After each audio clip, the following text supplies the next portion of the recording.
आपको बताता हूँ कि माउथ के अंदर डाइजेशन होता है और कैसे होता है, किस तरीके से होता है।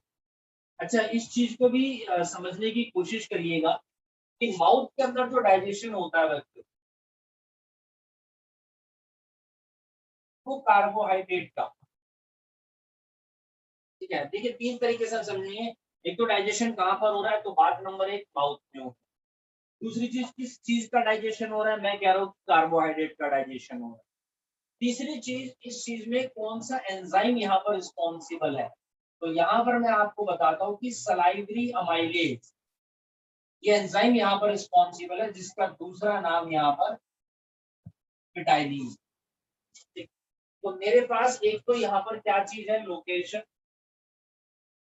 इस जगह पर हो रहा है, मेरे पास यहाँ पर एंजाइम भी है, ठीक है, और दूसरा है यहाँ पर सोर्स, इस सोर्स का यहाँ पर डाइजेशन हो रहा है, ठीक है। जो भी फूड है जिसका डाइजेशन हो रहा है उसके बारे में भी यहाँ पर बात की गई। तो सबसे पहले मैं आपको बता दूं कि कार्बोहाइड्रेट का जस्ट एग्जांपल समझिए। मान लीजिए कि आप रोटी खा रहे हैं, ठीक है, यानी कि कार्बोहाइड्रेट। तो माउथ के अंदर जब फूड एंट्री मारता है तो माउथ के अंदर फूड का सबसे पहला फिजिकल डाइजेशन भी होता है, फूड का सबसे पहला प्राइमरी डाइजेशन भी वहीं पर स्टार्ट हो रहा है, फूड का सबसे पहला केमिकल डाइजेशन भी वहीं पर हो रहा है, और हम उसी केमिकल डाइजेशन के बारे में बात कर रहे हैं। तो माउथ के अंदर जो पीएच वैल्यू हमारे पास होती है, इट इज अराउंड 6.8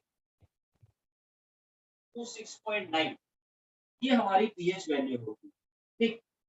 और कार्बोहाइड्रेट मतलब कि स्टार्च, कई बार क्या होता है जब लोग रोटी खाते हैं और थोड़ी देर जब चबाते हैं तो चबाने के बाद उसका जो टेस्ट होता है थोड़ा सा शुगरी हो जाता है, क्योंकि वहां पर स्टार्च निकलता है, ठीक है, वहां पर हमारे पास क्या निकलता है बच्चों, स्टार्च। तो ओरल कैविटी के अंदर जो भी हम कार्बोहाइड्रेट है इन द फॉर्म ऑफ रोटी है, तो वो स्लाइवा के साथ मिक्स होता है, और स्लाइवा के अंदर एक एंजाइम है जिसका नाम है सलाइवरी अमाइलेज, जिसको पिटाइलिन भी बोलते हैं, जो क्या करता है, कन्वर्ट करता है जो रोटी के अंदर स्टार्च होता है उसको किस चीज के अंदर, स्टार्च।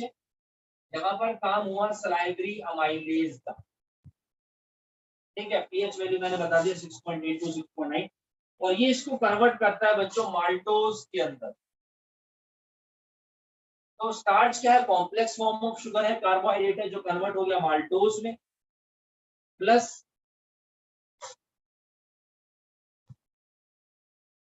आइसोमाल्टोज में, और प्लस अल्फा डेक्सट्रीन के अंदर। अल्फा डेक्सट्रीन को कहीं कहीं पर लिमिट डेक्सट्रीन भी बोला जाता है, इसको हम लोग यहाँ पर कहीं कहीं पर बच्चों लिमिट डेक्सट्रीन भी बोलते हैं। इसका मतलब क्या है, लिमिट डेक्सट्रीन या अल्फा डेक्सट्रीन का मतलब है जिसके अंदर सिर्फ 2-3 मोनोसैकेराइड्स मॉलिक्यूल्स, ठीक है, सिर्फ 2-3 मोनोसैकेराइड्स मॉलिक्यूल है, तो उसको लिमिट डेक्सट्रीन या फिर हम लोगों ने उसको अल्फा डेक्सट्रीन बोल दिया है, ठीक है। तो सबसे पहले मैंने बताया कि यहाँ पर स्लाइवरी अमाइलेज है, और ये कन्वर्ट करता है स्टार्च को माल्टोज में, आइसोमाल्टोज प्लस लिमिट डेक्सट्रीन अल्फा डेक्सट्रीन के अंदर। और साथ ही साथ मैं आपको बता दूं कि यहीं पर रिक्वायरमेंट होती है क्लोरीन आयन की, जो इसके डाइजेशन के लिए यहाँ पर रिस्पॉन्सिबल है। अब यही जो स्टार्च है किस किस के अंदर पाया जाता है, व्हीट है, राइस है, ट्यूबर है, सीरियल्स है, इन सब के अंदर पाया जाता है, ठीक है। तो माउथ के अंदर यानी बक्कल कैविटी में ये हमारे पास डाइजेशन होता है, और स्टार्च का सिर्फ और सिर्फ मैं आपको बताऊं ओनली 3% स्टार्च का डाइजेशन जो होता है वो माउथ के अंदर होता है, ठीक है। ये हमारा माउथ के अंदर होता है बच्चों। बचा हुआ देखो टोटल स्टार्च का जो डाइजेशन होता है 30% स्टार्च का डाइजेशन मैं आपको बता दूं, कुछ कुछ बुक्स में लिखा हो कि माउथ में होता है, ऐसा नहीं है। सिर्फ 3%, 30% का माउथ और स्टमक दोनों मिलाकर के होता है, जिसमें से 3% हमारा स्टार्च में हो जाता है स्लाइवरी अमाइलेज की मदद से।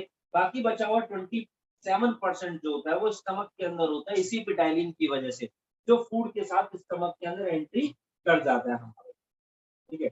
तो सबसे पहली चीज तो ये हो गई, माउथ के अंदर सिर्फ यही डाइजेशन होता है, इसके अलावा और किसी तरीके का कोई भी डाइजेशन माउथ के अंदर यहाँ पर बच्चों नहीं है। उसके बाद मैंने बताया जैसे 3% स्टार्च डाइजेस्ट हो गया माउथ में, जो हमारे पास लाइब्रेरी अमाइलेज है, इसकी जो एक्टिविटी होती है, it is denatured in stomach, HCl के कारण वो वहां पर थोड़ा सा लो हो जाता है। लेकिन एक्टिविटी जो होती है पेटाइलिन की कम से कम 20 मिनट्स तक स्टमक के अंदर चलती रहती है, और about 27% starch is digested by ptyalin in the stomach. ठीक है, चलिए ये बात। तो सबसे पहले हमारे पास यहाँ पर ये डाइजेशन हो गया। उसके बाद अब हम लोग यहाँ पर देखते हैं कि ये एंट्री मार गया कहाँ पर बच्चों हमारा, ये एंट्री मार जाता है कहाँ पर हमारा, स्टमक के अंदर। अब आ जाइए आप यहाँ पर स्टमक के अंदर।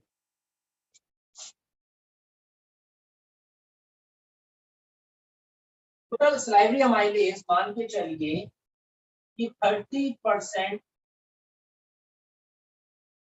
कार्बोहाइड्रेट का डाइजेशन करता है, और उस 30 का सिर्फ 3% डाइजेशन कहाँ पर होता है हमारे पास, माउथ में होता है।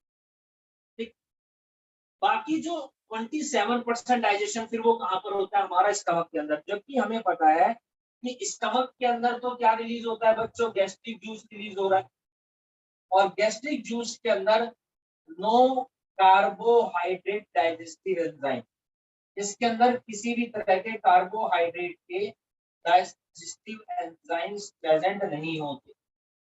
लेकिन फूड के साथ जो सलाइवरी अमाइलेज इस वाले फूड के साथ स्टमक में पहुंच जाता है, वो वहां पर स्टमक में पहुंचने के बाद हम लोग क्या देखते हैं, बचा हुआ जो 27% होता है उसका डाइजेशन करता है। तो 27% start digested by salivary amylase in the stomach, लेकिन वो एंजाइम उसके लिए वहीं से आपका आ रहा है। तो ये हमारे पास हो जाता है, स्टार्च के डाइजेशन के बारे में बात चल रही है यहाँ पर। ठीक, अब ये फूड एंट्री मारता है दोबारा कहाँ पर, इन इंटेस्टाइन, यानी कि स्मॉल इंटेस्टाइन। स्मॉल इंटेस्टाइन के अंदर फूड की एंट्री हो जाती है। अब स्मॉल इंटेस्टाइन के अंदर हम लोग क्या देखते हैं कि पार्शियल डाइजेशन फूड का स्टमक में हो गया, प्राइमरी डाइजेशन यहाँ पर हो रहा है। तो जो सेमी डाइजेस्टेड फूड है हमारे पास, जो एसिडिक फूड है, क्योंकि गैस्ट्रिक जूस भी होता है, जिसके अंदर हम लोग क्या देखते हैं, स्टमक वाला फूड है जिसको हम पानी बोलते हैं, वो सीधा नीचे आता है स्मॉल इंटेस्टाइन के अंदर। अब वहां पर हमारे पास प्रेजेंट होता है बाइल जूस भी है, पैनक्रियाटिक जूस भी है, और इंटेस्टिनल जूस भी। पैनक्रियाटिक जूस के अंदर हम देखते हैं पैनक्रियाटिक अमाइलेज होता है, जो रिमेनिंग स्टार्च को यहाँ पर क्या करता है बच्चों, डाइजेस्ट करता है। तो स्मॉल इंटेस्टाइन के अंदर यहाँ पर मेरे पास सबसे पहले आ गया पैनक्रियाटिक जूस, और पैनक्रियाटिक जूस के अंदर इस बार है मेरे पास पैनक्रियाटिक अमाइलेज, यहाँ पर मेरे पास पैनक्रियाटिक अमाइलेज है। अब ये पैनक्रियाटिक अमाइलेज क्या करता है, जो मेरे पास देखो 3% यहाँ पर हो गया, 27% डाइजेशन यहाँ पर हो गया, बचा मेरे पास कितना, 70%। तो यहाँ पर उस बचे हुए 70% स्टार्च का डाइजेशन होगा, इसकी मदद से पैनक्रियाटिक अमाइलेज की मदद से, और ये फर्दर कन्वर्ट होता है मेरे पास यहाँ पर माल्टोज में, प्लस आइसोमाल्टोज में, और प्लस अल्फा डेक्सट्रीन के अंदर। ये डाइजेशन हमारा यहाँ पर हो जाता है। ठीक, हम कार्बोहाइड्रेट के डाइजेशन के बारे में बात करते हैं, तो कार्बोहाइड्रेट की भी डिफरेंट टाइप्स होती है। ह्यूमंस के अंदर हम लोग क्या देखते हैं, कार्बोहाइड्रेट बेसिकली यहाँ पर प्रेजेंट होता है बच्चों स्टार्च की फॉर्म। कार्बोहाइड्रेट की काफी सारी फॉर्म्स होती है। कार्बोहाइड्रेट एक तो मान के चलिए यहाँ पर दो तरीके का होता है हमारे, ठीक है। इसमें एक तो होता है starch, starch is basically a polysaccharide, starch is basically a polysaccharide. तो आप ये भी कह सकते हैं कि पॉलीसैकेराइड मेरे पास कन्वर्ट होता है माल्टोज के अंदर, यानी कि डाइसैकेराइड के अंदर बेसिकली, जो मर्जी बोल दीजिए आप, या तो ऐसे बोल दो कि स्टार्च कन्वर्ट हो गया माल्टोज में, या फिर बोल दीजिए कि पॉलीसैकेराइड कन्वर्ट हो गया मेरे पास यहाँ पर डाइसैकेराइड। तो कार्बोहाइड्रेट दो तरीके का, एक तो होता है पॉलीसैकेराइड, पॉलीसैकेराइड के अंदर आता है स्टार्च है, सेल्यूलोज है, ग्लाइकोजन है, और दूसरे होते हैं मेरे पास डाइसैकेराइड, जिसके अंदर हमारे पास माल्टोज है, सक्रोज है, लैक्टोज है, ये सारी चीजें आती है। ठीक, तो हमने यहाँ पर बात करें है पॉलीसेकेराइड के डाइजेशन के बारे में, यानी कि स्टार्च के डाइजेशन के बारे में। तो ये मेरा स्टार्च का डाइजेशन यहाँ पर हो जाता है सबसे पहले, जो डिफरेंट डिफरेंट फूड कंपोनेंट्स के अंदर प्रेजेंट होता है।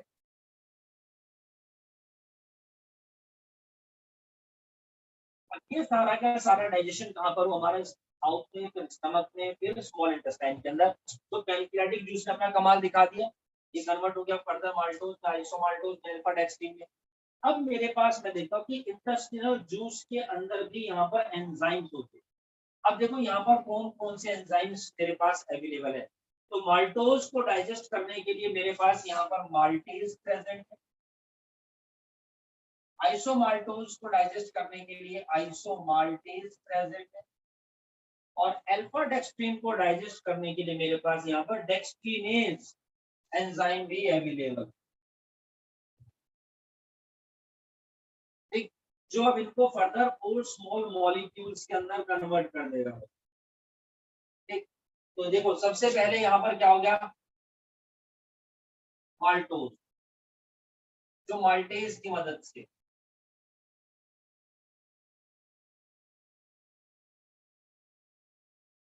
ठीक है, माल्टेज की मदद से कन्वर्ट हो जाएगा किसमें बच्चों, glucose plus glucose. It is converted into glucose plus glucose. लो जी, सिंपल शुगर मेरे पास आ। दूसरी तरफ है मेरे पास यहाँ पर आइसोमाल्टोज। आइसोमाल्टोज आइसोमाल्टेज की मदद से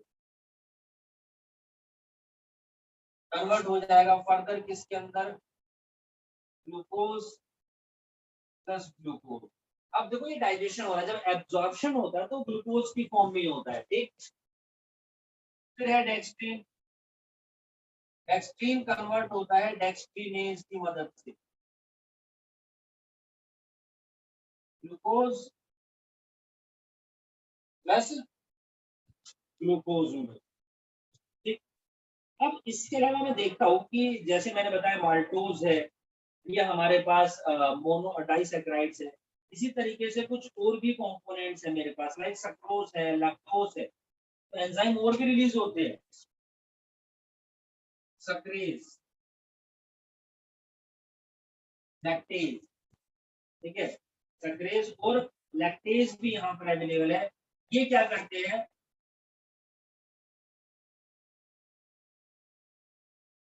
मेरे पास सक्रोज है, तो सक्रोज को सक्रेज एंजाइम कन्वर्ट करता है ग्लूकोज प्लस फ्रक्टोज में। इसमें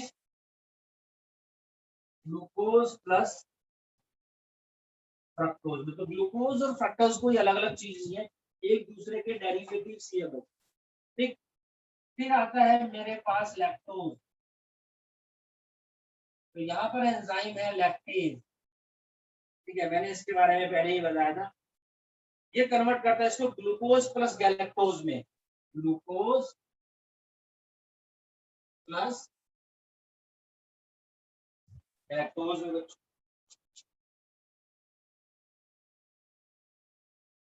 These are maltose है, आइसोमाल्टोज है, डेक्स्ट्रीन है, ये सब हमारे पास डाइसैकेराइड्स होते हैं। तो पॉलीसैकेराइड डाइसैकेराइड्स में कन्वर्ट हुआ, और देन ये डाइसैकेराइड सारे कन्वर्ट होते हैं ग्लूकोज के अंदर। थोड़े से अमाउंट में फ्रक्टोज और गैलेक्टोज होता है, और ये सारे हमारे पास क्या होते हैं, all these are monosaccharide. Disaccharides monosaccharide, disaccharides monosaccharides. और मोनोसैकेराइड्स बेसिकली इजीली डिफ्यूजिबल होते हैं। अब हम जो एडल्ट मैमल्स होते हैं, ओनली ह्यूमन बींग्स के बारे में बात करें, तो सिर्फ वही लैक्टोज को डाइजेस्ट कर पाते हैं।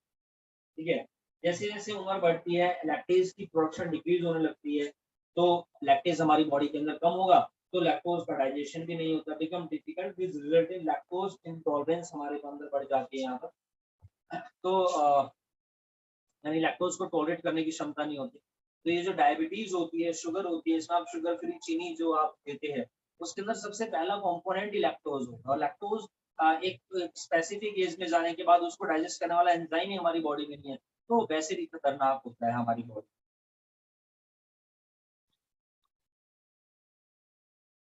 अब हम बात करते हैं यहाँ पर डाइजेशन, किसके डाइजेशन के बारे में बात करेंगे, प्रोटीन के डाइजेशन के बारे में बात करेंगे। और प्रोटीन को डाइजेस्ट करने के लिए हमारे पास बच्चों जो एंजाइम होता है, सबसे पॉपुलर एंजाइम है इट इज द पेप्सिन। सबसे जो पॉपुलर एंजाइम है यहाँ पर प्रोटीन के डाइजेशन के लिए, वो हमारे पास यहाँ पर पेप्सिन होता है। दूसरे नंबर पर होता है यहाँ पर रेनिन।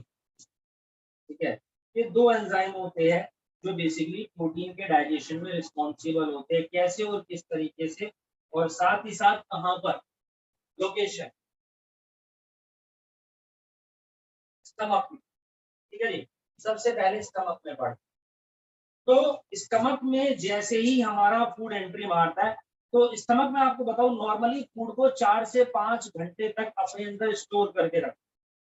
और स्टमक के अंदर गैस्ट्रिक ग्लैंड्स होते हैं, स्टमक के अंदर जो रिलीज करते हैं गैस्ट्रिक जूस, जिसके अंदर HCl होता है, और एक हमारे पास प्रो एंजाइम होता है जिसका नाम है पेप्सिनोजन, और दूसरा होता है प्रोरेनिन।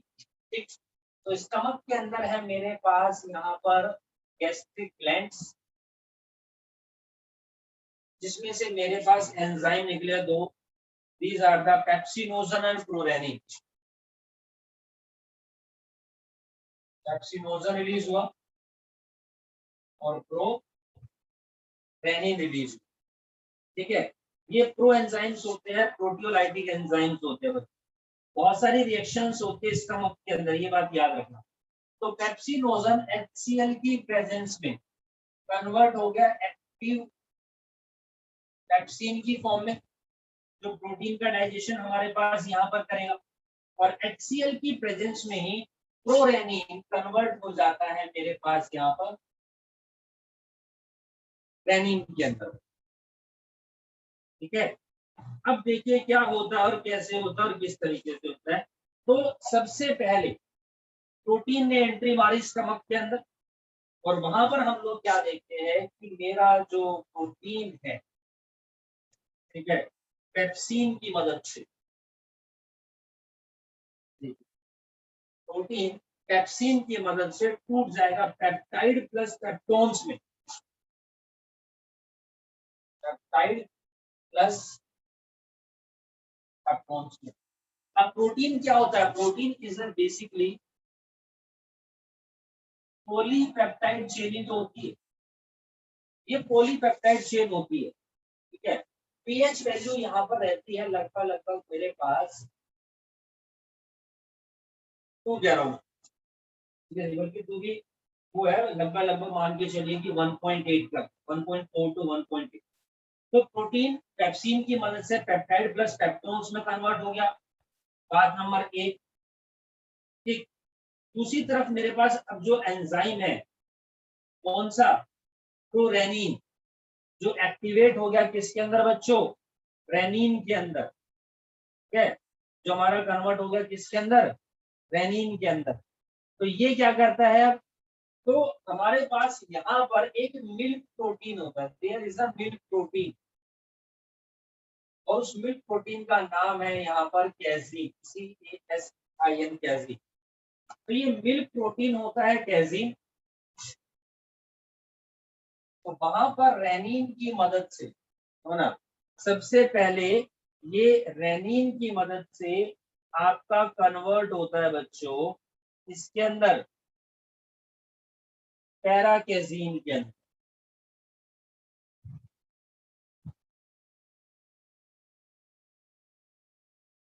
कन्वर्ट होगा किसके अंदर? पैराकेजीन में। और वहां पर अवेलेबल है हमारे पास क्या? कैल्शियम। कैल्शियम आयन यहाँ पर अवेलेबल है। ठीक है, कैल्शियम की बात कर रहा हूँ, मिल्क प्रोटीन में कैल्शियम होता है ना, और वहां पर कैल्शियम पैराकेजिनेट एंजाइम होता है बच्चों। ठीक है, पैराकेसिन जो होता है वो कैल्शियम आयन की मदद से कन्वर्ट होता है कैल्शियम पैराकेजिन में। It is converted into calcium paracaseinate में। और ये जो कैल्शियम पैराकेजिनेट होता है, फर्दर पेप्सिन की मदद से कन्वर्ट होता है पेप्टाइड प्लस पेप्टोन्स में। यानी कि जो मेरे पास एंड प्रोडक्ट आ रहा है वो यहाँ पर क्या आ रहा है बच्चों, पेप्टाइड प्लस पेप्टोन आ रहा है हमारे, ठीक है। चलिए, तो पेप्टाइड प्लस पेप्टोन आ गया। अब यहीं पर हम लोग क्या देखते हैं, इनका फर्दर डाइजेशन होता है। यहाँ पर इनका क्या होगा बच्चों, फर्दर डाइजेशन होता है। सारा फूड की एंट्री हो गई कहाँ पर, हमारे पास इंटेस्टाइन के अंदर हो। अब इंटेस्टाइन के अंदर हम लोग क्या देखते हैं, हमारे पास इनएक्टिव एंजाइम्स, जैसे कि सबसे पहले इन इंटेस्टाइन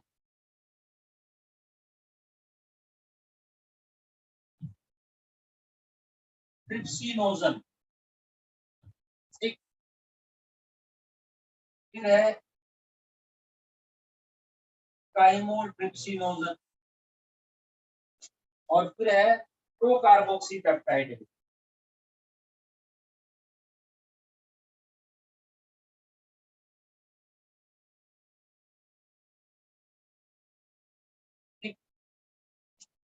अब ये अभी इनएक्टिव फॉर्म में है और ये अब एक्टिव फॉर्म में कन्वर्ट होंगे यहाँ पर सबसे पहले। तो जो ट्रिप्सिनोजन होता है, एक एंजाइम रिलीज होता है जिसका नाम है एंट्रोकाइनेज। एंट्रोकाइनेज की मदद से कन्वर्ट होता है, विद द हेल्प ऑफ एंट्रोकाइनेज की मदद से कन्वर्ट हो गया ट्रिप्सिन के अंदर। ट्रिप्सिन के अंदर कन्वर्ट हो गया, एंड प्लस में inactive, there are some inactive dipeptides, okay no issue. फिर काइमोट्रिप्सिनोजन ट्रिप्सिन की मदद से कन्वर्ट हो जाता है इसमें, काइमोट्रिप्सिन में। काइमोट्रिप्सिनोजन काइमोट्रिप्सिन में कन्वर्ट हो गया, और प्रो कार्बोक्सी पेप्टाइडेज कन्वर्ट हो जाता है कार्बोक्सी पेप्टाइडेज में। Carboxy peptidase. अब मैं यहाँ पर क्या देखता हूँ कि मेरे पास कन्वर्ट हुआ था पेप्टाइड और पेप्टोन्स।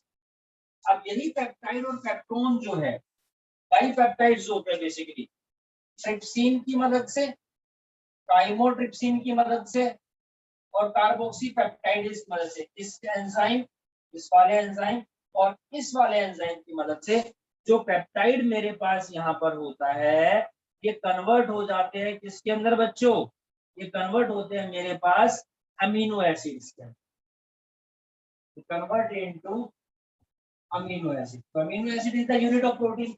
ये पॉलीपेप्टाइड है, डाइपेप्टाइड है, तो मोनोपेप्टाइड जो हमारे पास क्या है यहाँ पर, अमीनो एसिड ही तो है, ठीक है। ये हमारे पास क्या होता है, अमीनो एसिड होते हैं। तो पेप्टाइड कन्वर्ट हो गए मेरे पास अमीनो एसिड के अंदर, जो पेप्टोन्स होते हैं ये कन्वर्ट हो जाते हैं इनकी मदद से ही पेप्टाइड्स में, और यही पेप्टाइड फर्दर हमारा इन तीनों एंजाइम की मदद से कन्वर्ट होते हैं इसके अंदर, अमीनो एसिड की मदद से। और कार्बोक्सी पेप्टाइड इन्हीं पेप्टाइड्स को कन्वर्ट कर देता है लास्ट में अमीनो एसिड के अंदर। तो यानी अल्टीमेट प्रोडक्ट जो आता है हमारे पास वो अमीनो एसिड आता है। उसके अलावा इंटेस्टिनल जूस के अंदर डाइपेप्टाइडेज एंजाइम है, अमीनो पेप्टाइडेज एंजाइम है, जो कन्वर्ट करते हैं बचे हुए पेप्टाइड्स को, डाइपेप्टाइड्स को फर्दर, इसमें लास्ट प्रोडक्ट हमारे पास मिलता है amino acid. Only and only number of amino acids मिल जाते हैं।